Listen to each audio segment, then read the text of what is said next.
안녕하세요. 40대 초반의 돌싱남입니다.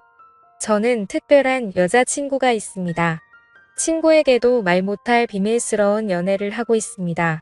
자랑하고 싶어서 이렇게 사연을 보냅니다. 저는 20대 후반에 결혼을 하고 30대 초반에 이혼을 했습니다.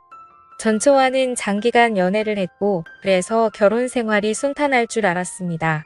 하지만 연애는 상상이었고 결혼은 현실이었습니다. 연애 때는 몰랐던 것들이 결혼 생활하면서 하나 둘씩 보이고 아무것도 아닌 거에 부딪히기 시작했습니다. 용변 후 변기 뚜껑 처리 문제 치약자는 문제 등 매사에 트러블이 많았습니다. 물론 부부끼리는 조금씩 양보를 하면서 고쳐야 하는 게 맞다고 생각합니다. 하지만 전처는 항상 본인 위주로 해주기를 바랐습니다. 게다가 고부간의 갈등 이런저런 갈등으로 인해서 둘 사이는 점점 안 좋아졌고 나중에 전처는 바람까지 피우다가 들켰습니다. 어차피 결혼 유지기간도 얼마 되지 않았고 돈도 그렇게 많이 없었기 때문에 협의 이혼을 하려고 했습니다. 하지만 전처는 한 푼이라도 더 받아내려고 소송을 걸었고 그것 때문에 2년에 가까운 시간을 정말 힘들게 보냈습니다. 그래서 결혼에 대해서 정말 부정적인 생각이 되었고 지금도 평생 다시는 결혼을 하지 않을 생각입니다. 이혼을 하고 처음에는 여자를 만나는 것도 싫었습니다. 그렇게 오랜 기간 사귄 전처랑도 트러블이 잦았던 것에 대한 스트레스도 있었고 전처와 오랜 기간 사귀면서 다른 여자를 만나지 않다 보니 처음부터 다시 시작해야 하는 것에 대한 두려움도 있었습니다. 처음에는 정말 몇 년 만에 혼자라는 게 좋아서 혼자 하고 싶었던 걸 다 하면서 시간을 보냈습니다. 여자 생각이 날 때는 혼자서 위로를 하거나 돈으로 여자를 안았습니다. 하지만 어느 순간부터 그런 삶의 현타가 왔고 연애는 해야겠다고 생각했습니다. 제 나이가 아직 젊어서 풀지 못하다 보니 스트레스가 쌓여만 갔습니다. 요즘은 어플이 정말 잘 되어 있습니다. 특히 저처럼 이혼 남녀들이 많은 어플이 있는데 그곳에 가입을 했습니다. 대부분의 어플이 그렇듯 남자는 돈을 내야 하는 시스템이었는데 어차피 혼자 살다 보니 돈을 쓸 때도 많이 없어서 현금 결제를 했습니다. 이 어플이 좋은 게 사진도 있고 각자가 원하는 상대방의 조건, 성격, 지역 등이 나와 있었습니다. 처음에 며칠간 매치되는 여성들은 얼굴이 정말 아니거나 얼굴이 괜찮은 분들은 기독교 흡연을 하는 여성들이었습니다. 그냥 자연스러운 만남을 해야 하나 하고 생각하던 차에 괜찮은 여성분이 보였습니다. 슈퍼 오케이라는 돈이 많이 드는 시스템을 사용해서 쪽지를 보냈고 다행히 여성분이 수락을 해서 연결이 되었습니다. 며칠간 연락을 주고받다 시간을 정해서 만났습니다. 사진에는 정말 예쁘게 보였었습니다. 단아한 얼굴에 조신해 보이는 모습이었습니다. 어플 보정을 어느 정도 감안하기는 했지만 직접 만나보고 많이 실망하기는 했습니다. 사진이랑 너무나도 달랐습니다. 대화를 나눠보는데 대화 자체는 나쁘지 않았습니다. 그렇게 마음에 들지는 않았지만 애프터를 했고 그렇게 사귀기로 했습니다. 같이 데이트도 하고 여행도 하고 안기도 하면서 즐거운 나날을 보냈습니다. 하지만 석연치 않게 사귀다 보니 그 만남은 결국 오래 가지가 않더라고요. 그러던 중 일이 벌어지고 말았던 거죠. 저에게는 친한 친구가 집 근처에 살고 있었습니다. 그래서 자주 그 친구랑 술도 먹고 그 친구네 놀러 가기도 했습니다. 그 친구 재수씨는 나이도 어리고 정말 예뻤습니다. 친구 아내는 저보다 7살이나 어렸습니다. 게다가 성격도 애교가 많고 싹싹해서 그 친구네 집에 갈 때는 항상 재수씨가 좋아하는 음식을 사서 갔습니다. 친구 결혼식 때 얼핏 뵙기는 했는데 친구 장모님은 정말 미인이십니다. 나이도 많이 젊어서 저랑 몇 살 차이나 보이지 않았습니다. 나중에 알고 보니 재수씨 아버님이 재수씨 어렸을 때 재혼을 한 것이었고 친엄마랑 다름없이 재수씨를 키웠다고 했습니다. 그래서 친구 장모님은 친구 아내보다 21살밖에 많지 않았고 우리보다 14살밖에 많지 않았습니다. 하지만 피부도 좋고 얼굴도 예쁘고 몸도 날씬하고 잘 꾸며서 그런지 저랑 5살 정도밖에 차이나 보이지 않았습니다. 결혼 초부터도 친구네 신혼집에 가끔 가기는 했습니다. 친구가 결혼한 후 1년 정도 후에 친구 장인어른이 갑자기 돌아가셨습니다.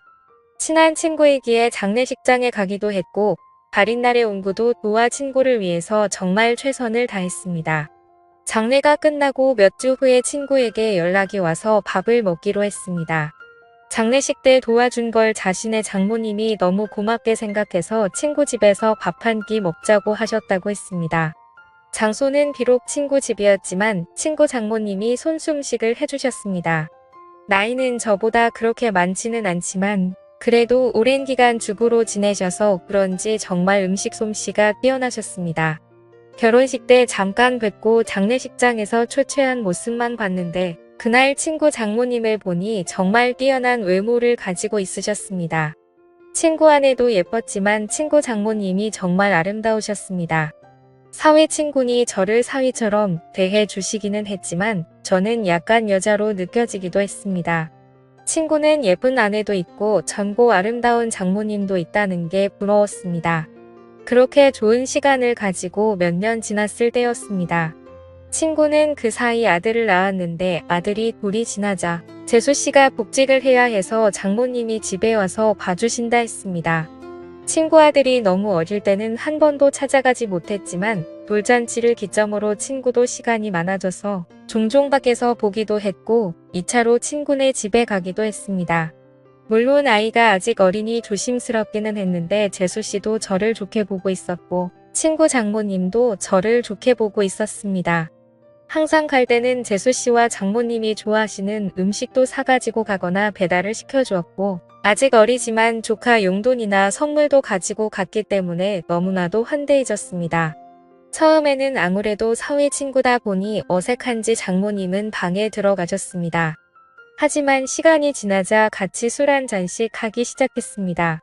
장모님도 술을 좋아하시는데 손자 때문에 많이는 안 드셨지만 그래도 맥주 몇 잔씩 드시며 좋아하셨습니다. 그러면서 제 결혼 생활이나 연애에 대해서도 물어보시며 혼자 사는 것에 대해 진심으로 걱정을 해주셨습니다. 어느 순간 친구를 통해서 반찬도 보내주시고 더 자주 초대해 주셔서 저녁을 대접해 주기도 했습니다. 그럴수록 친구 장모님이 너무나도 괜찮아 보였고 얼굴을 자주 봐서 그런지 정이 들기 시작했습니다. 여자친구와 트러블이 많고 스트레스를 받을 때 장모님은 너그럽고 인자한 성격으로 저의 스트레스를 보듬어 주셨고 그럴수록 점점 친구 장모님이 좋아지기 시작했습니다. 집이라서 편하게 입고 화장도 많이 하지 않은 얼굴이었지만 그래도 너무 예뻐 보였습니다. 여자친구 외모와는 비교가 되었습니다. 그럴수록 틈만 나면 친구에게 연락해서 친구네 집에 놀러갔고 그러다 보니 더 자주 보면서 친해지게 되었습니다. 여자친구와는 결국에는 헤어졌습니다.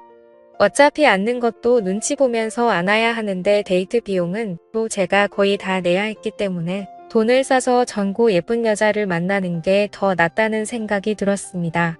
그리고 마음의 친구 장모님이 한 번 자리 잡고 나니 여자친구가 마음에 들지 않았습니다.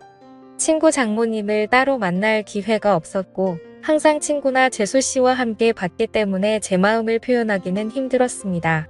어떻게 연락처를 가지고 있기는 했지만 가끔 안부식으로 몇 번 연락을 한 게 다였습니다. 그러다 어느 날 기회가 왔습니다. 친구가 아내와 아들을 데리고 며칠 해외여행을 간다고 했습니다. 장모님에게도 같이 가자고 했지만 새 식구 오붓하게 다녀오라며 자신은 좀 쉬기도 하고 친구들도 만날 거라고 했다 했습니다. 저는 그게 기회라고 생각해서 따로 친구 장모님을 만나기로 했습니다. 친구가 여행을 간다고 한 달 연락을 했습니다. 친구 여행 가서 혼자 계시느라 심심하지 않으시냐? 그동안 저에게 대접을 잘 해주셔서 한번 대접을 하고 싶다고 했습니다. 장모님은 스케줄이 좀 있다고 하셨고 스케줄 없는 날에 그런 맛있는 거 사달라고 하셨습니다. 친구 장모님이 먹고 싶다는 메뉴를 검색해서 일부러 차로 몇십 분 가야 하는 괜찮은 맛집을 알아봤습니다. 장모님도 좋다고 하셨고 제가 차를 몰아 장모님을 태우러 친구네 집으로 갔습니다. 그동안 친구 집에서 편한 모습만 봤었는데 외출을 한다고 꾸민 장모님을 보니 정말 아름다웠습니다. 누가 보면 정말 40대인 줄 알 정도였습니다. 물론 저를 사위 친구로 생각하시고 편하게 나오신 거였지만 저는 꾸민 그녀를 보자 첫 데이트 마냥 심장이 쿵쾅거렸습니다. 우리는 드라이브도 하고 남한강이 보이는 분위기 좋은 곳에서 맛있는 밥도 먹었습니다. 조금이라도 그녀와 더 있고 싶어서 뷰가 좋은 카페에 가서 이야기도 많이 했습니다. 장모님은 이제 손주도 컸고 어린이집 등 하원은 친구나 재수씨도 할 수 있으니 이제 슬슬 친구네와는 따로 살 생각이라고 했습니다. 친구 부부에게도 얘기를 했는데 아직은 같이 살기를 원한다며 아마 혼자 지낼 자신이 걱정돼서 그런 것 같다고 했습니다. 장모님이 친구네 집에 계속 있으면 솔직히 저에게는 전혀 기회가 없기 때문에 저는 맞장구 쳐주는 것처럼 이제 장모님도 따로 사시면서 장모님 인생을 즐기라고 말했습니다. 장모님도 저랑 얘기가 통한다며 좋아했습니다. 장모님을 친구네 집에 바래다 주고 헤어지기가 아쉬워서 술 한잔 하자고 했습니다. 하지만 장모님은 다음날 아침부터 친구들과 스케줄이 있다며 거절하셨습니다. 며칠 안 남은 친구네 여행 기간에 시간 되실 때 있냐고 물어봤지만 간만에 혼자 있는 기간이라 스케줄을 다 잡아놨다며 친구 부부가 여행 끝나고 돌아오면 집으로 한번 와서 함께 마시자고 했습니다. 저는 너무나도 아쉬웠지만 계속들이 되면 거부감이 들까 봐 쿨한 척 그녀를 돌려보냈습니다. 집으로 들어오니 너무나도 아쉬움이 남았고 장모님을 생각하며 스스로 위로를 했습니다. 그 후로 몇 개월 친구네 집에 몇 번 갔고 친구 장모님을 보면서 애틋한 감정은 점점 부풀어 올랐습니다.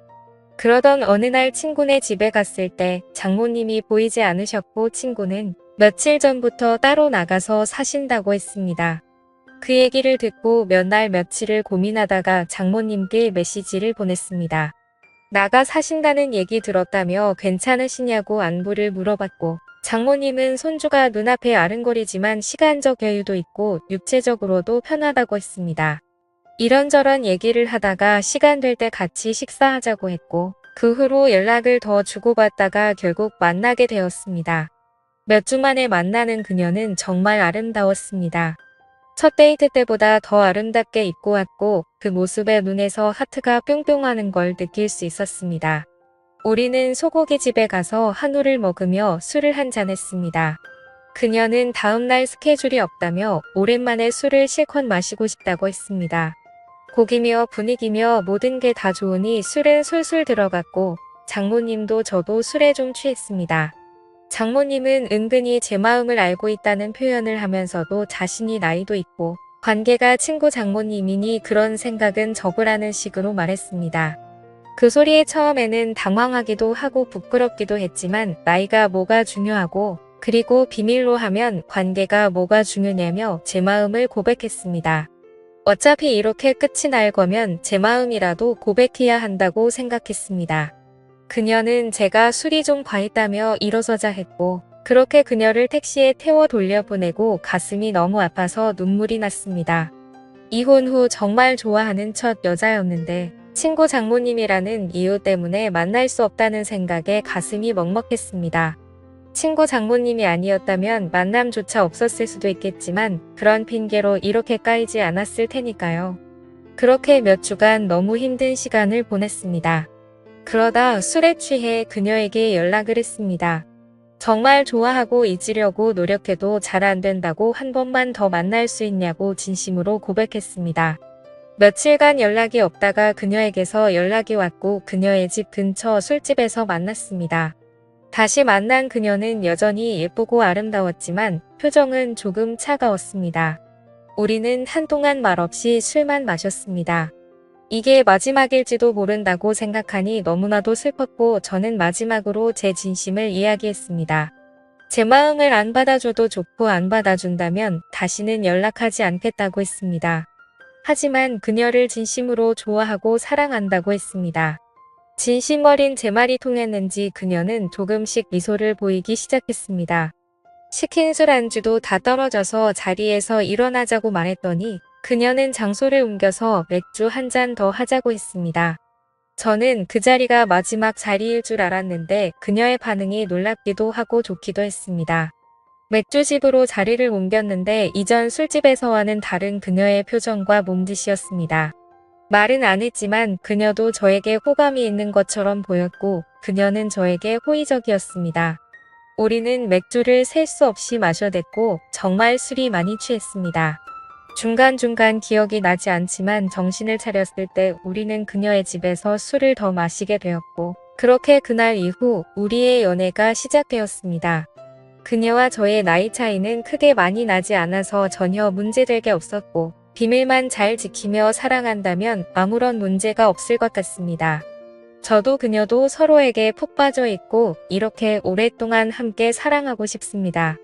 어떻게 보면 남들이 손가락질할 관계이지만 저도 혼자이고 그녀도 혼자인데 남들 시선으로는 문제가 되는 현실이 너무나도 안타깝습니다. 이 채널을 가끔 보는데 여기에는 저보다 훨씬 더 현명하신 인생 선배님들이 많으신 걸로 보입니다. 선배님들 인생 정도 되면 지금 제 현실에 대해서 좋은 말씀도 많이 해주시고 격려도 많이 해주실 거라고 판단됩니다. 한 번 사는 인생 정말 사랑하는 사람과 아름다운 사랑하는 게 좋은 거잖아요. 그녀의 말대로 물 들어올 때 무 젓고 싶은데 어떻게 생각 드시나요? 지금까지 제 사연을 읽어주셔서 감사합니다.